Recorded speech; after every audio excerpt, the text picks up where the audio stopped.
So what is up you guys? Welcome back again dito sa ating channel. Itong video na ito guys ay continuation ito dun sa una nating video. Itong actual na pag-troubleshoot natin sa steam boiler, no? Ngayon guys, na-rewind na itong nasunog na multi-stage pump.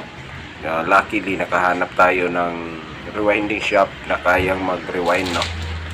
So asibulin natin ulit para maibalik natin sa original na function itong kanyang system, no? Kasi sa ngayon hindi talaga kakayanin itong temporary water pump na in-install ko na maliit.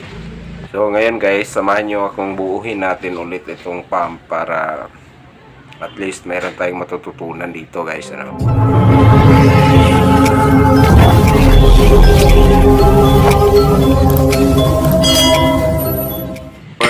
Hahanda muna natin itong mga piping niya, nipple at saka itong onion coupling patente, pati na itong flange connector at saka itong pressure gauge. Oops, hindi natin pwedeng ibagsak yan, baka mabasag. So ngayong ready na lahat ng spare parts at saka yung tools natin, so mekos na natin yan insan. Buuhin muna natin itong motor. Kailangan natin unahin ito yung symbol. So ito na ang mga spare parts ng motor. Ay kakabitan natin ulit para mabuo siya. At dahil nasa malapit tayo sa boiler, literal na mainit talaga dito sa area na to. Kaya nagpalit na ako ng damit na medyo presko, ano, para maipakita ko rin yung 6-pack abs ko na nasa mukha. Ayan, nasimbol na ni Insan yan. Sobrang masipag yung Insan na yan. Mekos na ni Insan mga spare parts na yan. Halo-halo na yan. Walang problema, no problem. Ito, kodan muna natin ng continuity, ano, resistance, para ma-double check natin yung kanyang winding na nasa ayos. Line 1 to line 2, line 2 to line 3, line 1 to line 3. Kasi naka 3-phase connection ito guys, no? Standard sa mga planta. So ito, na tapos na natin simbolin yung motor, na ibalik na natin yung kanyang mga spare parts. Ikakabit na natin ito dun sa kanyang water pump. Medyo mahirap talaga gumalaw guys kapag wala kang kasama, wala kang assistant o helper man lang, kahit tagahawak man lang. Pero kahit paano kaya pa naman.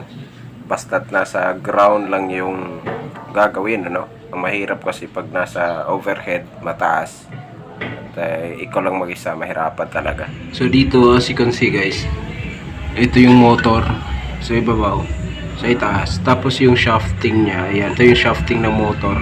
Tapos ito naman sa ibaba, ito yung shafting ng pump. So ito naman yung kinoconnect sa dalawang yan, itong coupling na ito, para sasabay sa ikot itong pump pag on ng motor, no?